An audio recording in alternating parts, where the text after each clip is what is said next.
नमस्कार दोस्तों, एक बार फिर से आप सभी का हार्दिक स्वागत है आपके अपने YouTube चैनल रहमतराज मैथमेटिक्स पर। साथियों, इस वीडियो में हम बात करने वाले हैं रीट एग्जाम पात्रता परीक्षा के लिए SST के मॉडल पेपर के बारे में। और इस मॉडल पेपर में कुल 150 क्वेश्चन रहेंगे, जिसमें 30 क्वेश्चन साइकोलॉजी के, 30 आपके भाषा फर्स्ट हिंदी के, 30 आपके भाषा सेकंड संस्कृत के और 60 जो क्वेश्चन रहेंगे वो आपके रहेंगे SST सब्जेक्ट के। तो 150 में से आपके कितने सही होते हैं आप लास्ट में कमेंट करके जरूर बताइएगा। वीडियो को पूरा देखिएगा। इस मॉडल पेपर को हम साथ में हल करने वाले हैं, तो मॉडल पेपर को पूरा देखिएगा ताकि आपको जो है अपनी तैयारी का पता चल जाए कि आपके कितने नंबर आ रहे हैं, कितने सवाल आपके सही हो रहे हैं, ताकि आपको अपनी तैयारी का जो है साथियों पता चले। तो चलिए इस मॉडल पेपर को शुरू करते हैं हम और बढ़ते हैं आगे। तो सबसे पहले मनोविज्ञान के कुल 30 क्वेश्चन रहेंगे। मनोविज्ञान के 30 में से आपके कितने होते हैं आप पार्ट वाइज भी बताइएगा, और लास्ट में आपके टोटल कितने सही होते हैं आप वो भी जरूर बताइएगा। जिसमें पहला क्वेश्चन मनोविज्ञान का आप देख पा रहे हैं स्क्रीन पर कि शिक्षा मनोविज्ञान अध्ययन करता है। पहला ऑप्शन आत्मा का धार्मिक परिस्थितियों में, मानव व्यवहार का शैक्षिक परिस्थितियों में, चेतना का असीमित परिस्थितियों में या मस्तिष्क का बौद्धिक परिस्थितियों में। तो मेरे प्यारे साथियों, पहले क्वेश्चन का आंसर क्या हो जाएगा? यहां पर जो पहले क्वेश्चन का आंसर है वो हो जाएगा आपके बी ऑप्शन, मानव व्यवहार का शैक्षिक परिस्थितियों में जो है वो शिक्षा मनोविज्ञान अध्ययन करता है। चलिए सेकंड क्वेश्चन की ओर बढ़ते हैं। अगला जो क्वेश्चन है आपकी स्क्रीन पर है कि निम्नलिखित में से कौन सा, क्या कह रहा है, निम्नलिखित में से कौन सा कथन सही है? ब्रॉन फैन बैनर मॉडल में धार्मिक संस्थान वायुमंडल में आते हैं। वाटसन ने भय प्रेम क्रोध मौलिक संवेग बताए हैं। शारीरिक संरचना भाषा विकास को प्रभावित करता है या बलबलाना भाषा विकास की दूसरी अवस्था है। यहाँ पर नीचे कूट दिए गए हैं, इन कूट में से आपको इनका चयन करना है। तो मेरे प्यारे साथियों, दूसरे प्रश्न का आंसर हो जाएगा 1, 2 और 4 सही, यानी बी ऑप्शन इसका सही रहेगा। देखिए पहला सही है, ब्रॉन फैन बैनर जो मॉडल में है धार्मिक संस्थान वायुमंडल में आते हैं, ये बात बिल्कुल सही है। वाटसन ने ही भय प्रेम और क्रोध को मौलिक संवेग बताएं, ये भी बात सही है। और बलबलाना जो है भाषा विकास की दूसरी अवस्था है, तो यहाँ पर बी ऑप्शन करेक्ट आंसर हो जाएगा। 1, 2, 4 सही है। आगे बढ़ते हैं अगले प्रश्न की ओर। प्रश्न संख्या 3 जो है वो क्या कह रहा है? देखिए, राष्ट्रीय शिक्षा नीति 2020, राष्ट्रीय शिक्षा नीति 2020 निम्न में से किस मानक की सिफारिश करता है?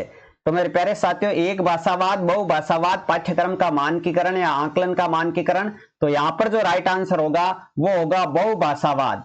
NEP 2020 जो है वो बहुभाषावाद को बढ़ावा देता है। बी ऑप्शन करेक्ट आंसर रहेगा। प्रश्न संख्या 4 आप देख पा रहे हैं स्क्रीन पर। संज्ञानात्मक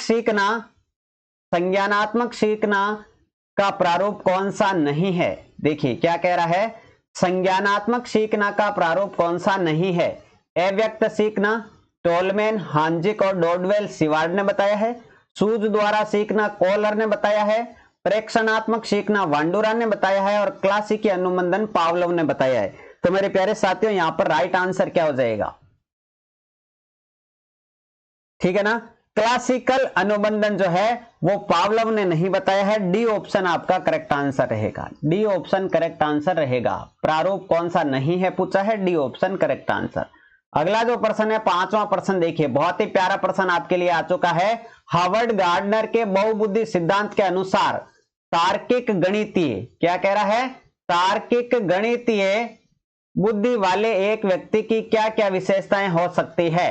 पहला ऑप्शन है ध्वनि, ताल तथा शब्दों के अर्थ के प्रति संवेदनशीलता, दृश्य स्थानिक परिवेश को सटीक रूप से ग्रहण करने की योग्यता, संगीत में अभिव्यक्तियों के आवाज के स्तर, ताल व सौंदर्य पर गुणों को उत्पन्न करने एवं प्रशंसा करने की योग्यता, और पैटर्न को खोजने की एवं तर्क की लंबी श्रृंखला को हल करने की क्षमता और संवेदनशीलता। पूछा गया है क्या? यह पूछा गया है कि तार्किक गणितीय बुद्धि वाले एक व्यक्ति की क्या विशेषताएं हो सकती है। तार्किक गणितीय बुद्धि वाले व्यक्तियों के आपको पता लगाना है, तो राइट आंसर रहेगा ऑप्शन नंबर डी, पैटर्न को खोजने की एवं तर्क की लंबी श्रृंखलाओं को हल करने की क्षमता और संवेदनशीलता। आगे बढ़ते हैं अगले प्रश्न की ओर। प्रश्न संख्या 6 आपकी स्क्रीन पर आ चुका है मेरे प्यारे साथियों। छठा प्रश्न क्या कह रहा है देखिए, छठा प्रश्न है लेव वाइगोत्स्की का। लेव वाइगोत्स्की के अनुसार अधिगम क्या है? एक व्यक्तिगत गतिविधि है, एक अनुबंधित गतिविधि है, एक निष्क्रिय गतिविधि है या एक सामाजिक गतिविधि है? लेव वाइगोत्स्की ने बताया कि अनुबंधन जो है एक सामाजिक गतिविधि है, तो यहां पर डी ऑप्शन करेक्ट आंसर रहेगा। अगला है एनसीएफ 2005 में कला शिक्षा को विद्यालय में जोड़ने का उद्देश्य क्या है? सांस्कृतिक विरासत को बचाना, मानसिक विकास करना, शारीरिक विकास करना या ए व बी दोनों? तो प्यारे साथियों, सातवें का आंसर हो जाएगा ए व बी दोनों, यानी option number D correct answer हो जाएगा। एनसीएफ 2005 को में जो है कला शिक्षा को जोड़ने का जो है उद्देश्य यही है, सांस्कृतिक विरासत को बचाना और मानसिक विकास करना। चलिए आगे बढ़ते हैं प्रश्न संख्या 8 की तरफ। 8वां प्रश्न आपकी स्क्रीन पर आ चुका है। क्या कह रहा है प्रश्न संख्या 8? निःशुल्क एवं अनिवार्य शिक्षा का बालकों का अधिकार यानी आरटी एक्ट 2009 के अंतर्गत किसी भी अध्यापक को निम्न में से किस कार्य में नहीं लगाया जा सकता है?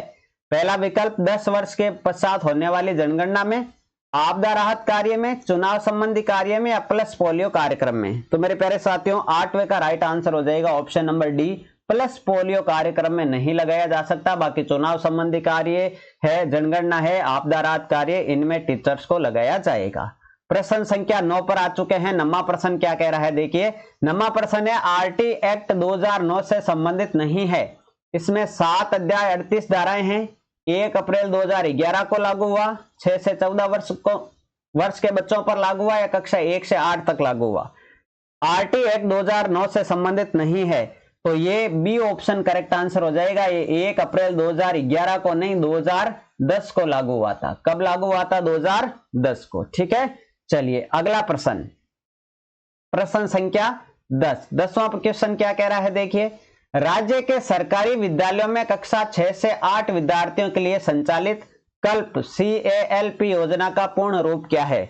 CALP कल्प जो है इसका पूरा नाम पूछा है। 4 विकल्प दिए गए हैं, इसका राइट आंसर हो जाएगा option number C, computer aided learning programme.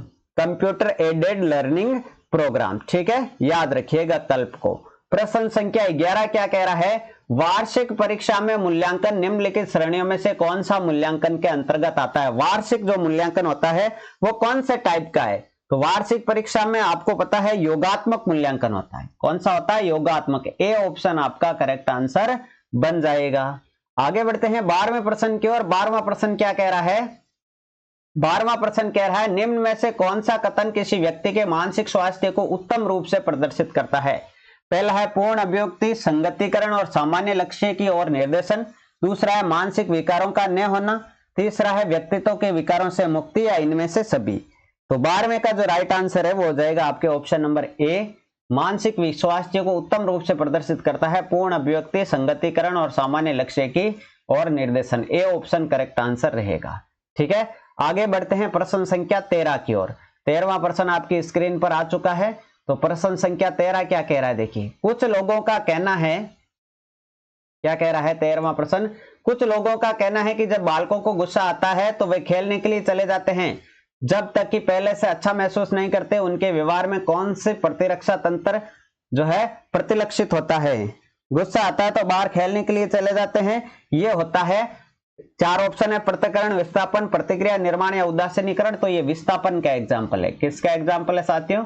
ये आपके विस्थापन का एग्जाम्पल है। किसका है? विस्थापन का।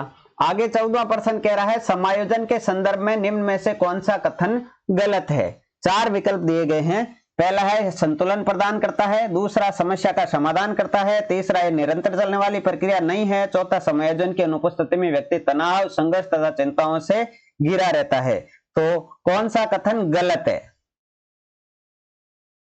तो साथियों समायोजन की अनुपस्थिति में देखिए यहां क्या लिखा है 14 में, तो समायोजन जो है वो निरंतर चलने वाली प्रक्रिया नहीं है, जबकि समायोजन तो निरंतर चलने वाली प्रक्रिया है। समायोजन तो करना ही पड़ता है। यहाँ पर सी ऑप्शन करेक्ट आंसर बन जाएगा। आगे बढ़े, वीडियो को लाइक कर दीजिए, चैनल पे नए हैं तो सब्सक्राइब जरूर कर लीजिए। 15वां प्रश्न देखिए, 15वां प्रश्न क्या कह रहा है, ऐसी सुरक्षा प्रक्रिया जिसके अंतर्गत कोई व्यक्ति अपने विचारों एवं क्रियाओं को दूसरे व्यक्ति के अनुरूप बनाने का प्रयत्न करता है क्या कहलाती है? धमन, अंत्यक्षेपण, प्रक्षेपण या तादात्मीकरण। तो प्यारे साथियों वो तादात्मीकरण बिठा रहा है, उससे तादात्मीकरण यहाँ राइट आंसर हो जाएगा ऑप्शन नंबर डी। अगला जो प्रश्न है प्रश्न संख्या 16 कह रहा है कि कोई शिक्षिका अपनी कक्षा में फर्नीचर की तीखी धार वाले किनारों को रुई से ढका रखने को कहती है, छुओ और अनुभव करो वाले सूचना पटों का उपयोग करने को कहती है। वह किस वर्ग के विद्यार्थियों की आवश्यकताओं की पूर्ति करने का प्रयास कर रही है? सामाजिक रूप से वंचित शिक्षार्थी, दृष्टि विकलांग शिक्षार्थी, श्रवण विकलांग शिक्षार्थी या सीख नहीं सकने वाले। छुओ और अनुभव करो यहां पर बता रही है, इसका मतलब दृष्टि विकलांग विद्यार्थी है। ऑप्शन नंबर जो बी है आपका करेक्ट आंसर बनेगा। आगे बढ़ते हैं 17वें प्रश्न की ओर। सामयिक बुद्धि की संकल्पना के प्रणेता है। सामयिक बुद्धि के बारे में सबसे पहले किसने बताया? तो आप सबको पता है सामयिक बुद्धि के बारे में सबसे पहले बताया था मेरे प्यारे साथियों पीटर सोल्वे और जॉन मेयर ने। ए ऑप्शन जो है वो करेक्ट आंसर रहेगा। अगला प्रश्न है बुद्धि लब्धि का परिकलन का सूत्र। ठीक है, आईक्यू का सूत्र आपसे पूछा गया है। आईक्यू का सूत्र क्या रहेगा? तो आईक्यू का सूत्र क्या है इन चारों में से? तो ये हो जाएगा आपका ऑप्शन नंबर बी, MA/CA गुणा 100। आईक्यू का क्या होता है सूत्र? MA/CA गुणा 100। तो बी ऑप्शन जो है करेक्ट आंसर हो जाएगा। मानसिक आयु बट्टा कालानुक्रमिक आयु गुणा 100। ठीक है, 19वां पूछा है अभिवर्ती क्या है? चार ऑप्शन दिए गए, ध्यानपूर्वक पढ़िए और बताइए अभिवर्ती क्या है। 19वां प्रश्न पूछा गया है अभिवर्ती क्या है? तो 19वें का जो राइट आंसर हो जाएगा वो कौन सा हो जाएगा? ऑप्शन नंबर ए हो जाएगा। अभिवर्ती एक भावात्मक प्रवृत्ति है जो अनुभव के द्वारा संगठित होकर किसी मनोवैज्ञानिक वस्तु के प्रति पसंदगी या नापसंदगी के रूप में प्रतिक्रिया उत्पन्न करती है। ए ऑप्शन इस क्वेश्चन का राइट आंसर होगा। आगे बढ़ते हैं 20वें प्रश्न की ओर। 20वां प्रश्न क्या कह रहा है? अध्यापन के समय अध्यापक को निम्न में से किसका सर्वाधिक ध्यान रखना चाहिए? विषय वस्तु का, शिक्षार्थियों की आयु का, व्यक्तिगत भिन्नता का या शिक्षार्थियों की पारिवारिक पृष्ठभूमि का? तो यहां पर जो 20वें का राइट आंसर हो जाएगा वो हो जाएगा ऑप्शन नंबर सी, सबसे ज्यादा व्यक्तिगत विभिन्नता का ध्यान रखना चाहिए। सी ऑप्शन 20वें का करेक्ट आंसर होगा। आगे बढ़ते हैं 21वें प्रश्न की ओर। 21वां प्रश्न क्या कह रहा है? देखिए प्रश्न संख्या 21। प्रश्न संख्या 21 कह रहा है कुछ लोग जो हम में से लंबे हैं, कुछ छोटे हैं, कुछ गोरे हैं, कुछ काले हैं, कुछ लोग मजबूत है, कुछ कमजोर है। ये कथन किस स्थापित सिद्धांत पर आधारित है? कौन सा सिद्धांत लग रहा है? तो इसमें भी साथियों वही लग रहा है, व्यक्तिगत विभिन्नता का सिद्धांत। व्यक्तिगत विभिन्नता का सिद्धांत, सी ऑप्शन करेक्ट आंसर हो जाएगा। चलिए आगे बढ़ते हैं। मेस्लो के अभिप्रेरणा सिद्धांत को क्या कहा जाता है? 22वां प्रश्न पूछा है आपसे, मेस्लो के अभिप्रेरणा सिद्धांत का दूसरा नाम क्या है? आवश्यकता का सिद्धांत, शारीरिक सिद्धांत, दृढ़ इच्छा शक्ति का, अंतर्निहित का सिद्धांत। तो 22वें का जो राइट आंसर है वो हो जाएगा आवश्यकता का सिद्धांत। आवश्यकता का पदानुक्रमित सिद्धांत भी इसे कहा जाता है। ये अभिप्रेरणा का सिद्धांत है, अब्राहम मेस्लो ने दिया है। ए ऑप्शन करेक्ट आंसर रहेगा। 23वां प्रश्न है वैज्ञानिक थॉर्नडाइक ने व्यक्तित्व को किस आधार पर बांटा? व्यक्तित्व का सिद्धांत थॉर्नडाइक ने भी दिया है, किस आधार पर उन्होंने बांटा है? तो 23वें का राइट आंसर हो जाएगा ऑप्शन नंबर ए, चिंतन व कल्पना शक्ति के आधार पर थॉर्नडाइक ने व्यक्तित्व को बांटा है। ए ऑप्शन करेक्ट आंसर रहेगा। आगे बढ़े 24वां प्रश्न। प्रश्न संख्या 24 आपकी स्क्रीन पर आ चुका है।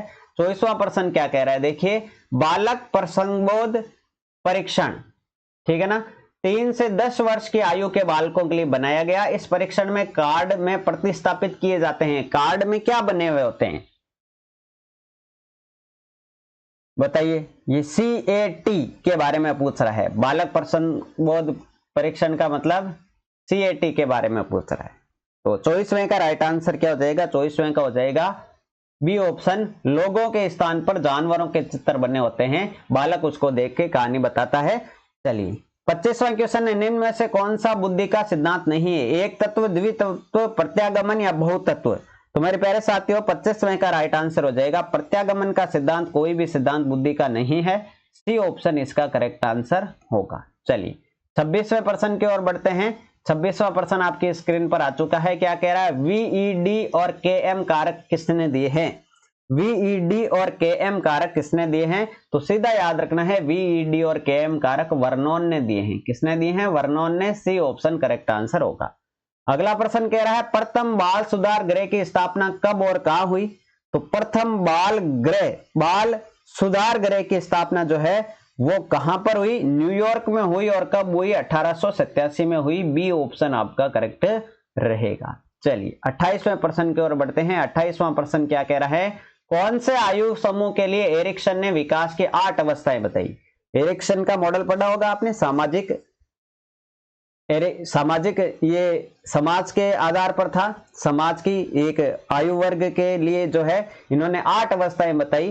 तो एरिक्सन ने क्या बताया था? 28वें का राइट आंसर हो जाएगा आपका जन्म से मृत्यु तक की 8 अवस्थाएं उन्होंने बताई है। ये ऑप्शन सही रहेगा। अगला है मनोविज्ञान का क्षेत्रवादी सिद्धांत किसने दिया? तो मनोविज्ञान का जो क्षेत्रवादी सिद्धांत है वो किसने दिया? लेविन ने, सिटी मॉर्गन ने, या लियोन फेरिस्टर ने, या हेनरी गोडार्ड ने? तो कोर्ट लेविन ने दिया है। ए ऑप्शन आपका करेक्ट आंसर हो जाएगा। अंतिम प्रश्न साइकोलॉजी का, फिर भाषा फर्स्ट की ओर बढ़ेंगे।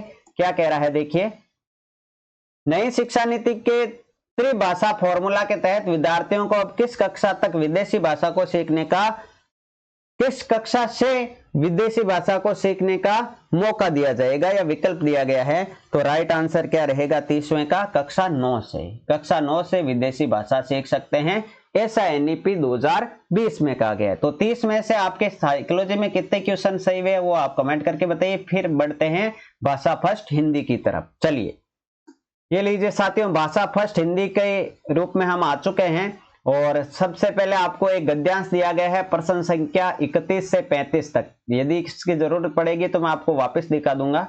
तो सबसे पहले देखते हैं 31वां प्रश्न क्या कह रहा है। 31वां प्रश्न देखिए क्या कह रहा है, अव्यय शब्द का पर्याय क्या है? 31वां प्रश्न हमसे पूछा गया है, अव्यय शब्द का पर्याय क्या है? अंग, बाधा, कोश, विकारी। ठीक है ना, अंग, बाधा, कोश, विकारी। तो यहां पर जो अव्यय शब्द का अव्यय नहीं है, अवयव है। अवयव शब्द का जो पर्याय है वो बनेगा अंग। क्या बनेगा साथियों? अंग बनेगा। तो ए ऑप्शन आपका करेक्ट आंसर बनेगा। अगला है 32वां, प्रत्यारोपण शब्द में प्रयुक्त संधि कौन सी है? प्रत्यारोपण में कौन सी है भाई? स्वर एक, व्यंजन एक, विसर्ग है, स्वर संधि है। स्वर में भी कौन सा है? प्रति प्लस आरोपण, ऐसे बनेगा भाई, प्रति प्लस आरोपण। तो बताइए इसमें कौन सी स्वर संधि का प्रयोग किया गया? कमेंट बॉक्स में जरूर बताइएगा। चलिए 33वां प्रश्न क्या कह रहा है? 33वां कह रहा है संभव का विलोम शब्द क्या होगा? संभव शब्द का विलोम शब्द क्या है? तो संभव का आप सबको पता है कि संभव का विलोम शब्द असंभव होता है। सी ऑप्शन करेक्ट आंसर बनेगा। अगला है 34वां, चिकित्सक शब्द में कौन सी संज्ञा है? चिकित्सक शब्द में व्यक्तिवाचक, जातिवाचक, भाववाचक या उपयुक्त में से कोई नहीं। तो चिकित्सक शब्द में आपकी जातिवाचक संज्ञा है। कौन सी है? जातिवाचक। बी ऑप्शन करेक्ट आंसर बनेगा। अगला है अंग प्रत्यारोपण में समास है। 35वां प्रश्न क्या कह रहा है? अंग प्रत्यारोपण में कौन सा समास है? अंग का प्रत्यारोपण है ना, तत्पुरुष समास है भाई, तत्पुरुष समास। अंग का प्रत्यारोपण तत्पुरुष। डी ऑप्शन सही रहेगा। अगला 35 तक हो गई। फिर 36 से फिर से एक आपके इसमें गद्यांश आया हुआ है। चलिए ये 36वां प्रश्न देख पा रहे हैं आप। 36वां प्रश्न क्या कह रहा है? अंग्रेजों से देश को मुक्ति दिलाने के संघर्ष में रेखा के शब्द का अर्थ है। मुक्ति शब्द का अर्थ पूछा, आजादी, गुलामी, मोती या समय। तो मुक्ति का मतलब क्या हो गया? आजादी दिलाना। क्या हो गया? आजादी दिलाना। ए ऑप्शन करेक्ट आंसर रहेगा। अगला है गांधी जी से बड़ा वीर इस युग में कोई उत्पन्न नहीं हुआ है। उक्त वाक्य में काल कौन सा है? काल आपके है सिलेबस में, ध्यान रखिएगा साथियों। गांधी जी से बड़ा वीर इस दुनिया में कोई उत्पन्न नहीं हुआ। कौन सा काल है? वर्तमान, भूतकाल, भविष्यत काल या उपयुक्त में से कोई नहीं। तो भूतकाल सीधा सीधा दिख रहा है इसमें, भूतकाल है। बी ऑप्शन करेक्ट आंसर रहेगा। अगला है नेता शब्द का स्त्रीलिंग रूप क्या होगा? बहुत ही अच्छा प्रश्न 38वां। नेता शब्द का स्त्रीलिंग रूप क्या होगा? तो नेता शब्द का जो स्त्रीलिंग रूप है वो होगा नेत्री। क्या होगा? नेत्री। सी ऑप्शन करेक्ट आंसर बनेगा। अगला है अंग्रेज शब्द का बहुवचन रूप क्या होगा? अंग्रेज शब्द का बहुवचन रूप आपसे पूछा गया है। तो अंग्रेज शब्द का बहुवचन रूप होगा अंग्रेजों। क्या होगा भाई? अंग्रेजों। कैसे लिखेंगे? ऐसे, अंग्रेजों। अंग्रेज शब्द का बहुवचन रूप क्या होगा? अंग्रेजों। डी ऑप्शन सही है। अगला प्रश्न 40वां क्या कह रहा है? निश्चय शब्द में कौन से संधि है? निश्चय, स्वर, व्यंजन, विसर्ग या यण। तो बताइए निश्चय में कौन सी संधि है? निश्चय में विसर्ग संधि है साथियों। कौन सी है? निश्चय शब्द में जो है वो विसर्ग संधि है। सी ऑप्शन करेक्ट आंसर रहेगा। अगला है वाक्य में कर्ता, कर्म, पूरक, क्रिया विशेषण आदि पद सामान्य रूप से जिस क्रम में आते हैं उसे क्या कहते हैं? उसे साथियों पद क्रम कहा जाता है। क्या कहते हैं? पद क्रम। ए ऑप्शन करेक्ट आंसर बनेगा। आगे बढ़ते हैं। 42वां प्रश्न, सुमेर को बुखार है, वाक्य में उद्देश्य कौन है? बुखार सुरेश को बुखार है, वाक्य में उद्देश्य कौन है? बुखार सुरेश को या है? तो साथियों सुरेश जो है वो उद्देश्य है। बी ऑप्शन करेक्ट आंसर रहेगा। अगला है आज विद्यालय में अवकाश है, वाक्य किस प्रकार का है? प्रश्नवाचक, आज्ञार्थक, विधानवाचक या निषेधात्मक? 43वें का राइट आंसर हो जाएगा विधानवाचक वाक्य। आज विद्यालय में अवकाश है, विधानवाचक वाक्य है। सी ऑप्शन करेक्ट आंसर रहेगा। अगला है विराम का शाब्दिक अर्थ क्या होता है? राम का विपरीत, वैराग्य, गति या लय, रुकना या ठहराव। तो विराम शब्द आपने पढ़े होंगे। विराम का शाब्दिक अर्थ होता है रुकना या ठहरना, रुकना या ठहरना। D option correct answer. अगला है आसमान पर चढ़ना, मुहावरे का अर्थ क्या है? तो बताइए राइट आंसर क्या होगा 45वें का? आसमान पर चढ़ना यानी आसमान पर चढ़ाना, चढ़ना नहीं साथियों, आसमान पर चढ़ाना लिखा गया है। आसमान पर चढ़ाना प्रशंसा अधिक करना है ना, अत्यधिक प्रशंसा करना। आसमान पर चढ़ाना मतलब अत्यधिक प्रशंसा करना। डी ऑप्शन सही है। अगला है प्राचीन राजस्थानी भाषा का विकास किस काल में हुआ? 11वीं से 13वीं सदी में, 13वीं से 16वीं में, 16वीं से 18वीं में, उपयुक्त में से कोई नहीं। तो 46वें का राइट आंसर हो जाएगा बी ऑप्शन, 13वीं से 16वीं सदी में जो है प्राचीन राजस्थानी भाषा का विकास हुआ। बी ऑप्शन आपका सही रहेगा। ठीक है, आगे बढ़ते हैं अगले प्रश्न की ओर। चलिए अगला प्रश्न आ चुका है 47वां आपकी स्क्रीन पर। ठीक है, ये 47वां प्रश्न क्या कह रहा है? कोई आ गया तो क्या करोगे? रेखांकित पद में कोई क्या है? पुरुषवाचक सर्वनाम है, एक अनिश्चयवाचक है, एक निश्चयवाचक है, एक संबंधवाचक है। 47वें का राइट आंसर हो जाएगा बी ऑप्शन, कोई आ गया तो अनिश्चयवाचक सर्वनाम। बी ऑप्शन आपका सही रहेगा। अगला है राजस्थान के किस साहित्यकार ने कहानियों का बगीचा नामक ग्रंथ में लोक कथाओं का संग्रह तैयार किया गया है? राजस्थानी भाषा इंपॉर्टेंट है, आपके सवाल आएंगे। कहानियों का बगीचा नामक ग्रंथ में लोक कथाओं का संग्रह किसने किया है? तो विजयदान देथा ने। ठीक है, सी ऑप्शन करेक्ट आंसर रहेगा। अगला प्रश्न देखिए, सूर्यमल मिश्रण ने वीर सत्सई की रचना किस भाषा में की? संस्कृत, अवधी, पिंगल, डिंगल। बताइए। 49वें का राइट आंसर हो जाएगा डिंगल भाषा में। किस भाषा में? डिंगल भाषा में। डी ऑप्शन सही है। अगला है धीमी गति से काम करना के अर्थ में उपयुक्त लोकोक्ति कौन सी है? अच्छा व्यक्ति ज्यादा इतराता है, 9 दिन चले 2.5 कोस, अनावश्यक हस्तक्षेप या धीरे धीरे गति से चलना। तो धीमी गति से कार्य करना की लोकोक्ति जो है वो बनेगी आपके 9 दिन चले 2.5 कोस, 9 दिन चले 2.5 कोस। ठीक है, बी ऑप्शन। अगला है हिंदी शिक्षण में पठन वाचन संबंधी अयोग्यता को क्या कहा जाता है? पठन और वाचन से संबंधित जो अयोग्यता होती है साथियों उसे कहा जाता है डिसलेक्सिया। क्या कहते हैं? डिसलेक्सिया, पठन संबंधी विकार। ए ऑप्शन सही रहेगा। अगला है पठन कौशल में सबसे ज्यादा महत्वपूर्ण क्या है? पठन कौशल में, पढ़ना कौशल में सबसे ज्यादा इंपॉर्टेंट क्या है? 4 ऑप्शन दिए गए। 52वें का राइट आंसर क्या होगा? 52वें का राइट आंसर क्या हो जाए? पढ़ना का मतलब क्या है? पठन कौशल का सबसे ज्यादा महत्वपूर्ण क्या है? पढ़ने के जो है तेज गति से पढ़ना नहीं, केवल अक्षर पहचानना नहीं, शब्दों वाक्यों को शुद्ध रूप से उच्चारित करना। सबसे ज्यादा इंपॉर्टेंट है संदर्भ के अनुसार उसका अर्थ भी ग्रहण करना। डी ऑप्शन सही रहेगा। ठीक है, चलिए अगला है भाषा शिक्षण के उद्देश्यों में कौन सा नहीं है? ज्ञानात्मक, रसात्मक, सृजनात्मक, श्रव्यता। भाषा शिक्षण के उद्देश्यों में से कौन सा नहीं है? ठीक है ना, भाषा शिक्षण के उद्देश्य पूछे गए। ठीक है, तो 53वें का राइट आंसर हो जाएगा सी ऑप्शन। कौन सा हो जाएगा? सी ऑप्शन हो जाएगा, सृजनात्मकता। C option. आगे बढ़ते हैं अगले प्रश्न। देखो और कहो विधि में बालकों के द्वारा, कहो विधि के द्वारा बालकों को किससे परिचय कराया जाता है? देखो और कहो विधि के द्वारा बालकों को किससे परिचय करवाया जाता है? वर्णों का, शब्दों का, लिपि का, पठन का। राइट आंसर हो जाएगा वर्णों का। ए ऑप्शन सही। अगला है खेल विधि को निश्चित रूप से किसने प्रदान किया? तो खेल विधि किसने दी है? कॉल्डवेल कुक ने। C option. इनका पूरा नाम है कॉल्डवेल कुक। Caldwell cook. ठीक है, चलिए अगला प्रश्न। निम्न में से कौन सी विधि विश्लेषण संश्लेषण से संबंधित है? विश्लेषण संश्लेषण से, तो 56वें का राइट आंसर हो जाएगा प्रश्नोत्तर विधि। प्रश्नोत्तर विधि जो है वो विश्लेषण संश्लेषण से संबंधित है। ए ऑप्शन आपका जो है यहाँ करेक्ट आंसर बनेगा। आगे बढ़े, 57वां प्रश्न क्या कह रहा है? उदाहरणों की व्याख्या तथा उनके प्रयोग के आधार पर व्याकरण के नियमों का ज्ञान किस विधि में होता है?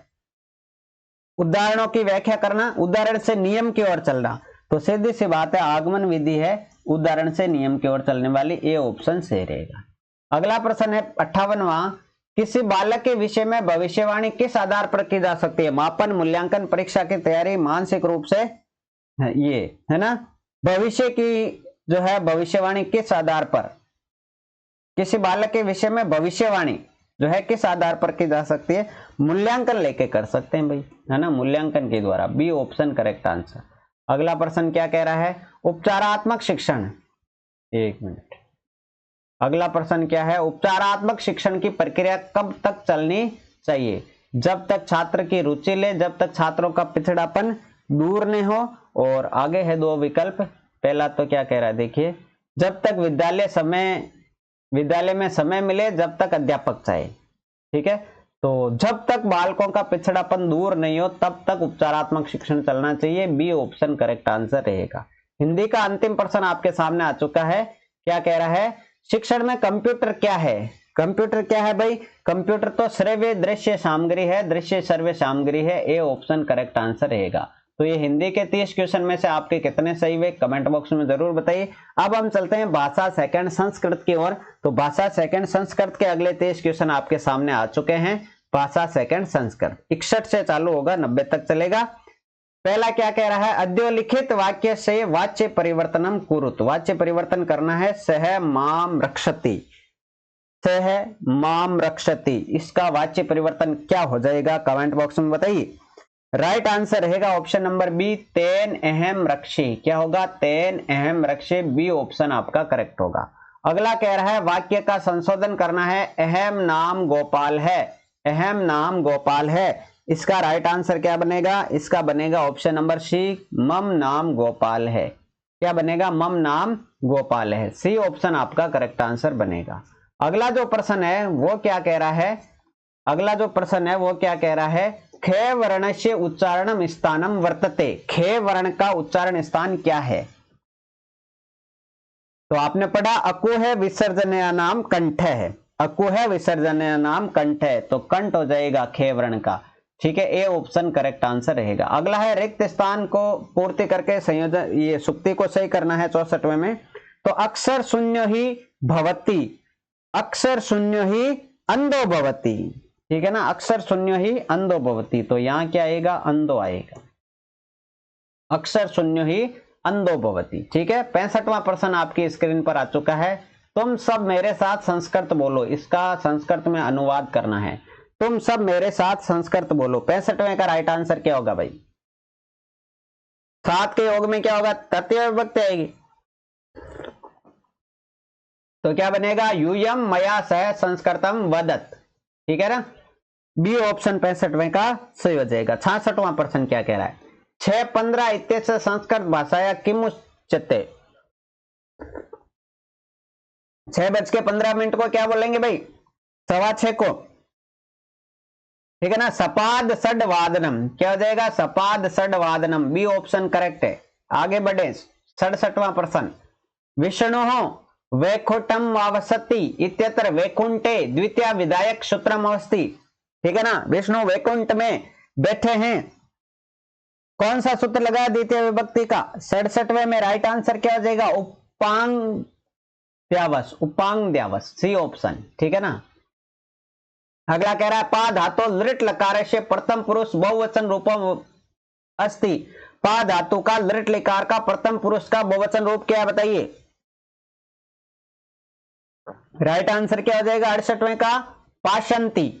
क्या हो जाएगा? पाशंती, लृट लकार का। ए ऑप्शन करेक्ट आंसर होगा।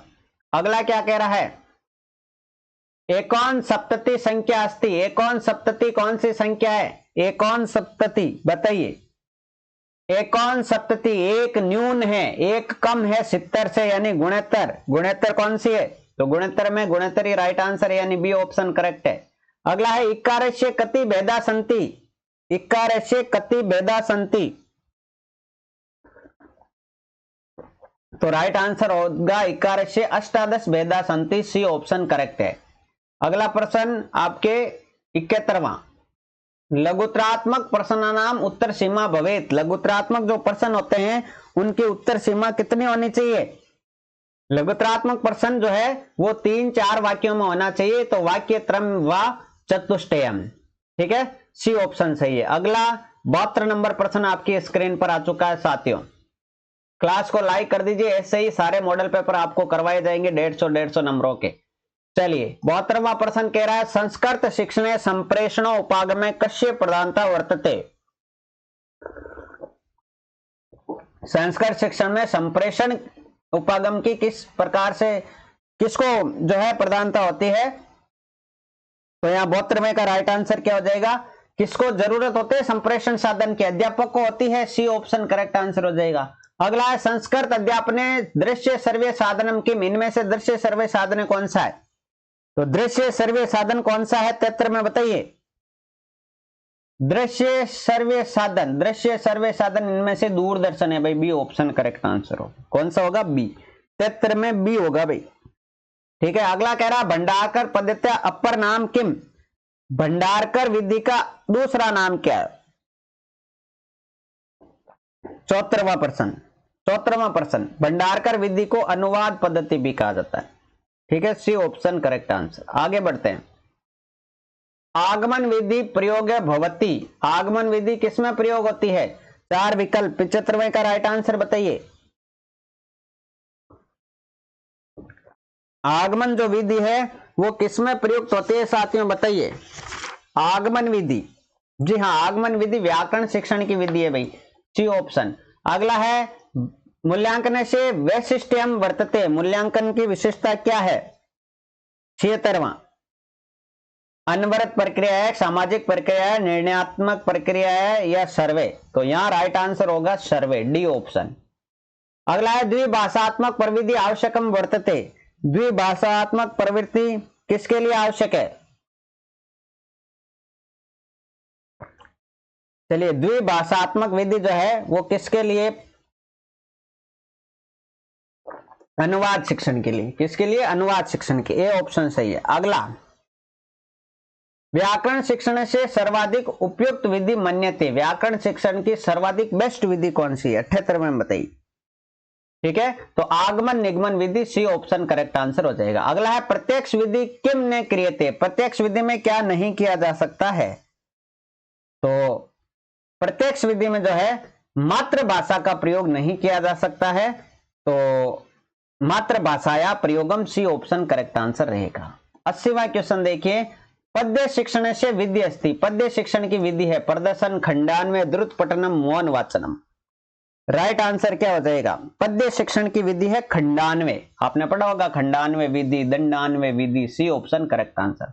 आगे एक आपके ये आ चुका है गद्यांश, इसमें से किस प्रकार के प्रश्न पूछे हैं देख लेते हैं इनको भी। 81 नंबर प्रश्न है, छेतुम इत्यत्र प्रत्यय वर्तते, छेतुम, तुम आया हुआ है तो तुमुन प्रत्यय हो जाएगा, तुमुन। अगला है विशेषण पदम वर्तते, तो राइट आंसर हो जाएगा विविधे। अगला है करिश्याम इत्यत्र लकारे वर्तते, करिश्याम में कौन सा लकार है? तो साफ साफ दिखाई दे रहा है, करिश्याम में कौन सा लकार है भाई? लृट लकार है। कौन सा है? लृट लकार। कौन सा है? लृट लकार। चलिए आगे बढ़ते हैं, 84 नंबर क्वेश्चन। 84वां क्वेश्चन क्या कह रहा है देखिए, पुनश्च, पुनश्च इत्यत्र के संधि, पुनश्च में कौन से संधि है? ये से आया हुआ है देखो पुनश्च में, तो सीधा सीधा साफ साफ दिखाई दे रहा है सचुत्व संधि है। कौन सी है? सचुत्व। अगला है प्रतिवर्षम इत्यत्र समास है, प्रतिवर्ष, हर एक वर्ष में, ठीक है ना, वर्षम वर्षम इति, है ना, वर्षम वर्षम प्रति, तो क्या बन जाएगा? अवयवी भाव, ए ऑप्शन। आगे बढ़े, चलिए एक पद्यांश आया हुआ है, पूछा है सूर्म्या राजधानी अत्यत्र विशेषण शब्द के, सूर्म्या राजधानी, इसमें विशेषण शब्द कौन सा है? तो सूर्म्या हो जाएगा।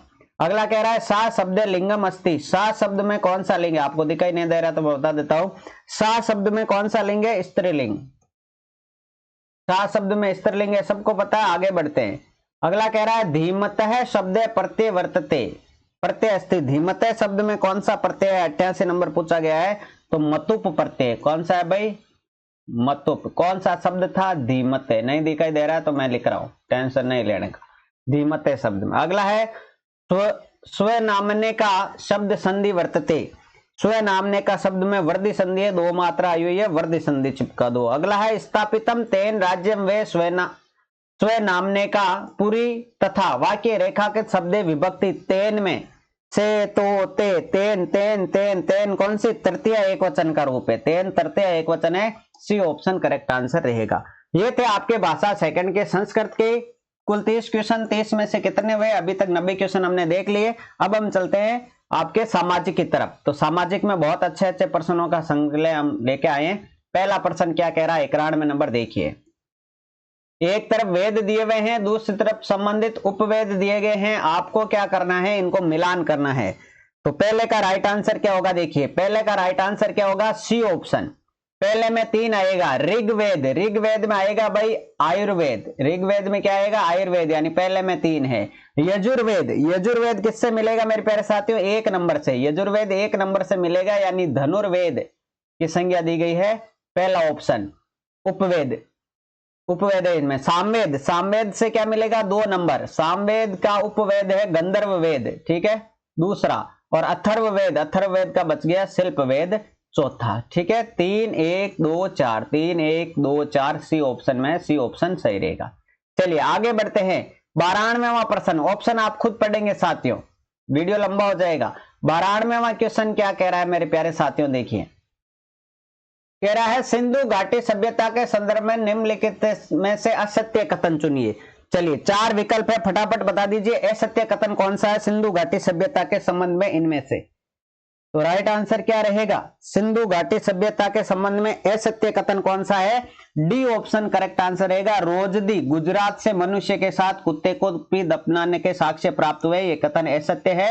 डी ऑप्शन आपका करेक्ट आंसर बनेगा। चलिए आगे बढ़ते हैं। 93 नंबर क्वेश्चन, 93 नंबर क्वेश्चन आपकी स्क्रीन पर आ चुका है मेरे प्यारे साथियों। क्या कह रहा है? देखिए, निम्नलिखित में से कौन से सिद्धांत जैन धर्म से संबंधित है? 4 विकल्प, फटाफट कूट का उपयोग कीजिए और बताइए राइट आंसर क्या रहेगा? जैन धर्म से संबंधित राइट आंसर रहेगा option number C. C option correct answer रहेगा मेरे प्यारे साथियों। सी ऑप्शन क्या है? सी में 1 2 4 अनेकांतवाद, अनेकात्मवाद और शादवाद, ये जो है वो जैन धर्म से संबंधित है।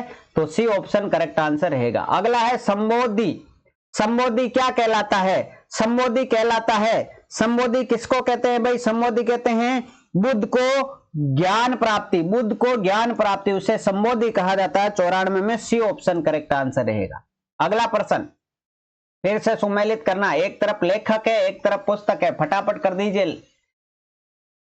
93वें प्रश्न में डी ऑप्शन रहेगा भाई, 3 4 2 1, 3 4 2 1, यानी 12वीं की पुस्तक है किरातार्जुनीयम। नयन चंद्र सूरी की पुस्तक है आपके हमीर महाकाव्य। बाण भट्ट ने हर्ष चरित्र लिखा और विलन ने विक्रमांक देव चरित्र लिखा। तो ठीक है, 3 4 2 1 डी ऑप्शन करेक्ट आंसर बनेगा। आगे बढ़ते हैं अगले प्रश्न की ओर। 96 नंबर प्रश्न क्या कह रहा है? देखिए, डकैती कर के विरोध में 1923-24 ईस्वी में वल्लभ भाई पटेल के नेतृत्व में कौन सा आंदोलन या सत्याग्रह किया गया था? 96 का राइट आंसर हो जाएगा बरसाड़ आंदोलन, ठीक है ना। चलिए, ये बरसाड़ है, गरसाड़ है, शायद गरसाड़ आंदोलन ऐसा कुछ लिखा हुआ है, ठीक है। चलिए 97 नंबर प्रश्न फिर से कूट वाले प्रश्न सामाजिक में भर भर के आएंगे रेट परीक्षा में। चलिए, एक तरफ संगठन है एक तरफ संस्थापक है, जल्दी से सुमेलित कर दीजिए। 97 राइट आंसर होगा ऑप्शन नंबर बी, 3 2 1 4। मैं लगा देता हूं यहाँ 3 2 1 4। देख लीजिए, अभिनव भारत, वीडी सावरकर, स्वदेश बांधव समिति, अश्विनी कुमार दत्त, भारतमाला सोसाइटी, अजीत सिंह और अनुशीलन समिति की स्थापना की के सतीश चंद्र बोस और प्राणनाथ मित्रा ने। बी ऑप्शन करेक्ट आंसर रहेगा। आगे अगला प्रश्न 98 नंबर देखिए, निम्न में से कौन सा नर मदल के नेता थे?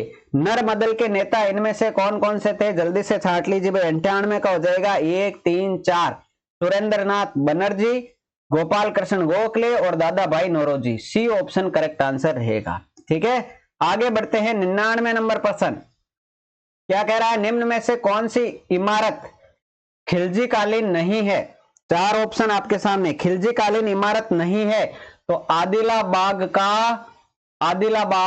का किला ये खिलजी इमारत नहीं है, सी ऑप्शन करेक्ट। अगला कह रहा है चोल राजवंश की स्थापना निम्न में से किस शासक के द्वारा की गई थी? चोल राजवंश की स्थापना, ये 100 नंबर है भाई, 101 नहीं है ना, 2 बार छप गया 101, 100 नंबर है। चोल राजवंश की स्थापना निम्न में से किस शासक के द्वारा की गई थी? राइट आंसर रहेगा राज चोल, ए ऑप्शन करेक्ट रहेगा। अगला प्रश्न देखिए, भारत के लिए संविधान की रचना हेतु संविधान सभा का विचार निम्न में से सर्वप्रथम किसने प्रस्तुत किया था? ठीक है ना, संविधान सभा का विचार जो है किसने प्रस्तुत किया? मुस्लिम लीग ने 1942 में, सी ऑप्शन करेक्ट आंसर रहेगा। चलिए 102 नंबर, अनुच्छेद 25 में प्रदत्त धर्म की स्वतंत्रता के अधिकार में निम्न में से कौन सा अधिकार सन्निहित है? ठीक है, धर्म की स्वतंत्रता के अधिकार में कौन कौन से अधिकार सन्निहित है? तो 102 का राइट आंसर हो जाएगा बी, केवल 1, 2 और 4। पहला अंतःकरण की स्वतंत्रता, आचरण का अधिकार और प्रचार का अधिकार, ये है 1, 2 और 4। ठीक है, चलिए अगला प्रश्न 103, भारत के संविधान में अंतर्विष्ट मूल कर्तव्यों के बारे में निम्न में से कौन सा कथन सही है? मूल कर्तव्यों के बारे में बताइए। 103 नंबर में क्या आएगा? 103 में आएगा डी, केवल 3 सही है, केवल तीसरा स्टेटमेंट, मूल कर्तव्य स्वर्ण सिंह समिति की संस्तुतियों के अनुसार संविधान का एक भाग बने, तीसरा सही है कथन, यानी कि डी ऑप्शन सही है।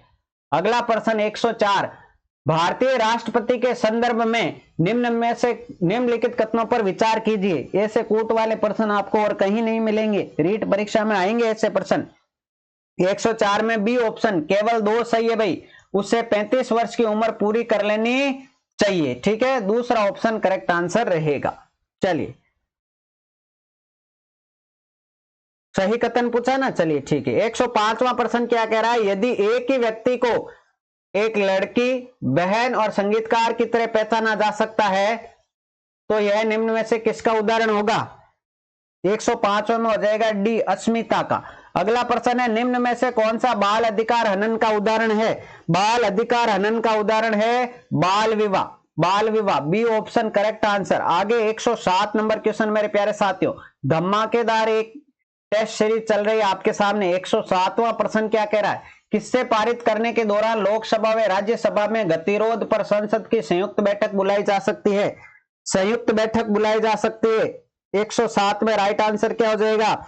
ए ऑप्शन, केवल 1, सामान्य विधेयक। ठीक है ना, ए ऑप्शन करेक्ट आंसर रहेगा। अगला प्रश्न, निम्न में से कौन सा न्यायिक आदेश उच्च न्यायालय या उच्चतम न्यायालय के द्वारा किसी व्यक्ति को किसी सार्वजनिक कार्यालय पर अधिकार करने से रोकने के लिए जारी किया जा सकता है? 108 का राइट आंसर रहेगा अधिकार परीक्षा, डी ऑप्शन करेक्ट आंसर। अगला क्या कह रहा है, भारत के मुख्य निर्वाचन आयोग की पदावधि क्या है? कब तक वो पद पर रह सकता है? तो 6 वर्ष या 65 वर्ष की आयु तक, जो भी इन दोनों में से पहले हो, सी ऑप्शन करेक्ट आंसर रहेगा। 110वां प्रश्न क्या कह रहा है, निम्न में से कौन सा प्रावधान पंचायती राज के संबंध में अनिवार्य है? चलिए बताइए। 110 में पंचायती राज, तो महिलाओं हेतु 50% आरक्षण प्रदान करना, डी ऑप्शन। अगला है, प्रति चक्रवात में हवाएं उत्तरी गोलार्ध में किस दिशा में बहती है? प्रति चक्रवात में 111 में राइट आंसर हो जाएगा घड़ी की सुई की दिशा में बहती है, बी ऑप्शन करेक्ट आंसर। अगला प्रश्न क्या कह रहा है प्यारे साथियों, 112 नंबर देखिए।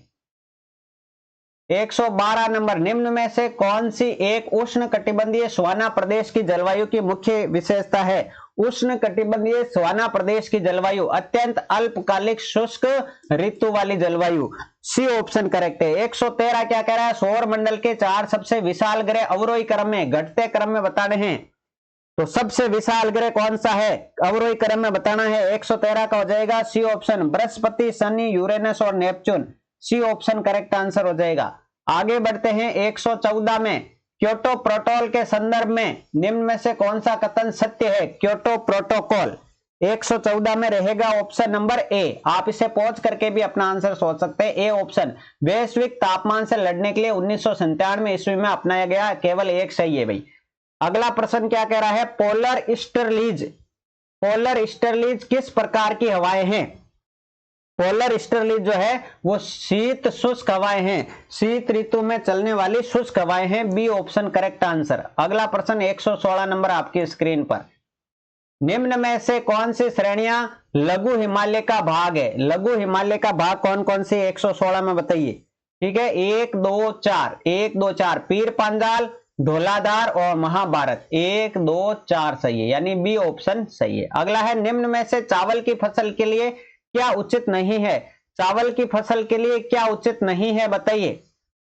4 ऑप्शन आपके सामने, राइट आंसर रहेगा बालू मृदा उचित नहीं है, डी ऑप्शन। अगला है, भारत में प्राकृतिक गैस भंडार कहां पाए जाते हैं? 118 में राइट आंसर रहेगा त्रिपुरा में, त्रिपुरा। ठीक है, तीसरा ऑप्शन सही है, सॉरी तीसरा ऑप्शन 1 3 4 सही है भाई। पहला, कृष्णा गोदावरी डेल्टा में भी पाए जाएंगे और त्रिपुरा में भी पाए जाएंगे, उत्तरी पूर्वी गोलार्ध में, मध्य प्रदेश में नहीं है। ठीक है, 1 2 4 सी ऑप्शन सही है भाई। ठीक है, 118 में। 119वां, भारत के किस राज्य की सीमा असतत रूप से दो भिन्न भिन्न स्थानों पर बांग्लादेश की सीमा को छूती है? 119वां शानदार प्रश्न, कहां पर? असम में। कहां? असम में, बी ऑप्शन सही है। अगला है, भारत में जनगणना 2011 के अनुसार सबसे कम महिला साक्षरता दर वाला राज्य या केंद्र शासित प्रदेश कौन सा है? 2011 की जनगणना के अनुसार, तो राइट आंसर रहेगा बिहार, ए ऑप्शन। अगला प्रश्न, कौन सा अक्षांश राजस्थान को दो बराबर भागों में बांटता है? कौन सा अक्षांश है राजस्थान को दो बराबर भागों में बांटता है? 21वें का राइट आंसर हो जाएगा ऑप्शन नंबर ए, 26.5 डिग्री उत्तरी अक्षांश, ए ऑप्शन। अगला है, मानसून में बनने वाले तालाब जिन्हें सर कहा जाता है, निम्न में से किस क्षेत्र की विशेषता है? तो राइट आंसर रहेगा शेखावाटी अंतर प्रदेश की। अगला प्रश्न है, अरावली की चौड़ाई किस दिशा में कम होती जाती है? राइट आंसर रहेगा दक्षिण पश्चिम से उत्तर पूर्व की ओर जाते हैं तो चौड़ाई कम होती जाती है। 124 नंबर प्रश्न, डाबला सिंगाना, डाबला सिंगाना खो दरिबा क्षेत्र किस खनिज के लिए प्रसिद्ध है? राइट आंसर रहेगा तांबा, तांबा की एक खदान है, सी ऑप्शन। अगला प्रश्न कह रहा है, बांध दिए गए हैं, लाभान्वित जिला दिया गया है, आपको सुमेलित करना है। चलिए, राइट आंसर क्या रहेगा? यहां देखिए, ये रहा, तो 125 का हो जाएगा बी ऑप्शन, 125 का बी ऑप्शन। 4 3 2 1 क्या होगा भाई? 4 3 2 1। वापस दिखाता हूं मैं, 4 3 2 1। देखिए, मेजा बांध, ठीक है, भीलवाड़ा में है, सावन भादो परियोजना कोटा में है, सोम कमला अंबा आपके डूंगरपुर में है, पार्वती बांध धौलपुर में है। 4 3 2 1। ठीक है, आगे बढ़ते हैं, बी ऑप्शन हो गया इसका। एक मिनट, हमीर का विषम घाटी पंचानन के रूप में वर्णन किसमें मिलता है? हमीर का विषम घाटी पंचानन के रूप में वर्णन किसमें मिलता है? कुंभलगढ़ परिस्थिति में, ए ऑप्शन करेक्ट आंसर। अगला, फिर से इतिहासकार दिए गए हैं, हल्दी घाटी युद्ध के नाम दिए गए हैं। ठीक है, चलिए, किसने क्या कहा सोच लीजिए जल्दी से। बी ऑप्शन, 4 3 2 3 4 2 1, 3 4 2 1, यानी बदायूं ने गोगुंदा का युद्ध का, अबुल फजल ने खमनौर का युद्ध का, आदर्शलाल श्रीवास्तव ने आपके बादशाह बाग का युद्ध का, और जेम्स टोड ने मेवाड़ की थर्मोपली कहा। बी ऑप्शन करेक्ट आंसर रहेगा। अगला प्रश्न, बीकानेर के निम्नलिखित शासकों को कालानुक्रम में व्यवस्थित कीजिए। बीकानेर के शासक दिए गए, काल के अनुसार व्यवस्थित करना है। 128 में क्या रहेगा? B option, 2 1 4 3 5। सबसे पहला आएगा लूणकरण, ठीक है, 1 नंबर पर। उसके बाद आएगा जैत सिंह, ठीक है, उसके बाद आएगा आपके राय सिंह, उसके बाद आएगा आपके करण सिंह, और बाद में आएगा अनूप सिंह। तो 2 1 4 3 5, बी ऑप्शन सही रहेगा। चलिए, अगला प्रश्न 129वां, चौहानों की उत्पत्ति के संदर्भ में कौन सा कथन सही है? बताइए, कूट दिए गए, चौहानों की उत्पत्ति के संदर्भ में कौन सा कथन सही है? राइट आंसर रहेगा 1 3 4। पहला सही है, तीसरा सही है और चौथा सही है, दूसरा गलत है केवल। ठीक है, चलिए 130वां प्रश्न, 130वां प्रश्न क्या कह रहा है? देखिए, मिर्जा राजा जयसिंह, मिर्जा राजा जयसिंह के संबंध में सही कथनों का चुनाव कीजिए। मिर्जा राजा जयसिंह के संबंध में, तो राइट आंसर रहेगा 1 2 4। पहला सही है, ये कछवा शासकों के सर्वाधिक लंबे शासन काल वाले थे, और इन्होंने जहांगीर, औरंगजेब व शाहजहां 3 मुगल बादशाहों के साथ कार्य किया, और मुगल प्रतिनिधि के रूप में इन्होंने शिवाजी के साथ पुरंदर की संधि की। बाकी ये गलत है। ठीक है, चलिए आगे बढ़े। अगला प्रश्न, 1857 के विद्रोह का भामाशाह किस के रूप में किसे जाना जाता है? 1857 के विद्रोह का भामाशाह होता है कौन? अमरचंद बांठिया, अमरचंद बांठिया, ए ऑप्शन सही है भाई। अगला प्रश्न, अगला प्रश्न, कूटवाला बिजोलिया किसान आंदोलन, बिजोलिया किसान आंदोलन के संदर्भ में कौन सा कथन सही है बताइए। 132 में राइट आंसर हो जाएगा सी, 1 2 4, पहला सही, दूसरा सही, चौथा सही। ठीक है, पहला दूसरा चौथा सही है, सी ऑप्शन करेक्ट आंसर। आगे बढ़े, चलिए अगला प्रश्न है, राजस्थान में प्रजामंडल आंदोलन के उद्देश्य थे। प्रजामंडल आंदोलन के कौन कौन से उद्देश्य 133वें में रहेगा 1 और 2, जनता को प्रजातांत्रिक अधिकार देना, उत्तरदायी सरकार की स्थापना करना। ठीक है, चलिए अगला प्रश्न 134, निम्न में से कौन सा कथन सही है एकीकरण के बारे में। सही कथन, राइट आंसर हो जाएगा केवल एक। राजस्थान के एकीकरण के प्रथम चरण का उद्घाटन भरतपुर में 18 मार्च 1948 को किया गया, बिल्कुल सही है, तो ए ऑप्शन केवल एक सही होगा। अगला प्रश्न है, त्योहार भाद्रपद में मनाए जाते हैं। कौन कौन से त्योहार है जो भाद्रपद में राजस्थान में मनाए जाते हैं। राइट आंसर रहेगा ए, 1 2 3। कजली तीज भाद्रपद में आती है, गणेश चतुर्थी भाद्रपद में आती है, कृष्ण जन्माष्टमी, लेकिन विजयदशमी नहीं आता है, तो 1 2 3 यानी ए ऑप्शन सही रहेगा। अगला प्रश्न 136 आपकी स्क्रीन पर, चलिए सुमेलित कौन सा युग्म सुमेलित नहीं है, कौन सा युग्म सुमेलित नहीं है। राइट आंसर क्या रहेगा 136 में आएगा बी, केवल एक। ठीक है ना, कपिल धारा मेला कोलायत बीकानेर, कौन सा युग्म सुमेलित। बजरंग पशु मेला सिणधारी बाड़मेर, गिंगा गंवर बेंत मेला जोधपुर, और चंदनी चरी मेला देशनोक बीकानेर। कपिल मुनि का मेला कोलायत बीकानेर सही है ना भाई। कपिल धारा का पूछा है ना, कपिल धारा का मेला कोलायत बीकानेर, बिल्कुल केवल एक, ये गलत है, बाकी तीनों सही है। चलिए अगला प्रश्न है, कौन सी लोक देवी की पीठ की पूजा की जाती है। कौन सी लोक देवी की पीठ की पूजा करते हैं भाई, ब्राह्मणी माता, ए ऑप्शन ब्राह्मणी माता, ए ऑप्शन सही रहेगा। अगला है, कौन सा लोक देवता 5 पीरों में सम्मिलित है। ठीक है ना, 5 पीरों में कौन कौन से सम्मिलित है भाई, रामदेव जी है, बाबू जी है, मेहा जी है, और हड़बू जी भी है ना। चलिए सी ऑप्शन 1 2 4 5, 1 2 4 5, तेजा जी 5 पीरों में नहीं है, तो सी ऑप्शन करेक्ट आंसर रहेगा। चलिए निम्न में से असुमेलित को छांटिए। असुमेलित को छांटना है, ख्याल से संबंधित प्रश्न है भाई, डी ऑप्शन। भेंट के दंगल जो है अलवर के नहीं होते, भेंट के दंगल, बाकी सारे सही है। राजस्थान के किस स्थान पर लिखे फारसी लेख में अलाउद्दीन खिलजी को ईश्वर की छाया बताया गया है। कौन सा लेख है भाई ईश्वर की छाया बताने वाला, Chittorgarh, D option correct answer. अगले 10 प्रश्न, चलिए योगासन और हाथी दांत पर चित्रण। योगासन और हाथी दांत पर चित्रण निम्न में से किस चित्रकला शैली के प्रधान विषय रहे हैं। 141वें का राइट आंसर रहेगा अलवर शैली, ऑप्शन नंबर ए। अगला, पीतल पर सोने की कारीगरी कला को क्या कहते हैं। पीतल पर सोने की कारीगरी को तहनिशा कहते हैं, तहनिशा। धातु पर बनाते हैं तहनिशा। देश का केंद्रीय बैंक निम्न कार्य नहीं कर सकता है। देश का केंद्रीय बैंक कौन सा कार्य नहीं कर सकता, जनता के लिए बैंकिंग कार्य, डी ऑप्शन करेक्ट आंसर रहेगा। अगला प्रश्न 144, सामाजिक अध्ययन करता है। किसका अध्ययन करता है, समाज द्वारा समाज के लिए अध्ययन, सामाजिक अध्ययन कहलाता है, डी ऑप्शन सही रहेगा। 145 नंबर क्वेश्चन आपकी स्क्रीन पर आ रहा है प्यारे साथियों।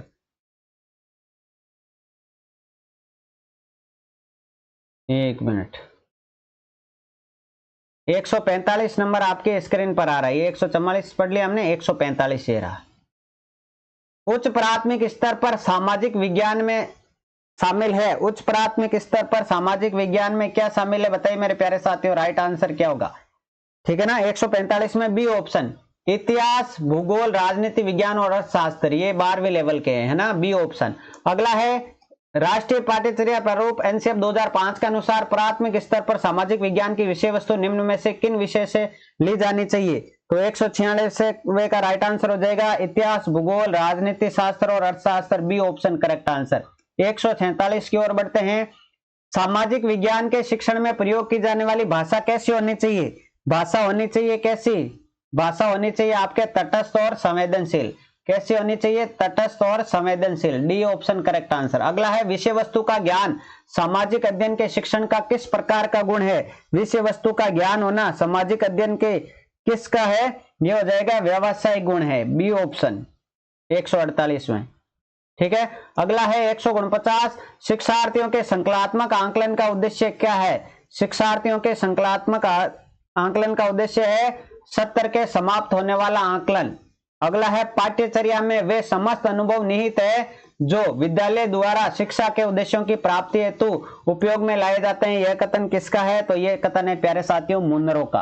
किसका है मेरे प्यारे साथियों? मुनरो का। तो मेरे प्यारे मित्रों ये थे 150 क्वेश्चन आज सामाजिक अध्ययन के। आपके कितने सही हुए कमेंट बॉक्स में बताइए। आज का टेस्ट कैसा हुआ? आगे आने वाले टेस्ट जो है आपको जल्दी मिलेंगे। मिलते हैं अगले वीडियो में, तब तक के लिए जय हिंद जय भारत। Thank you.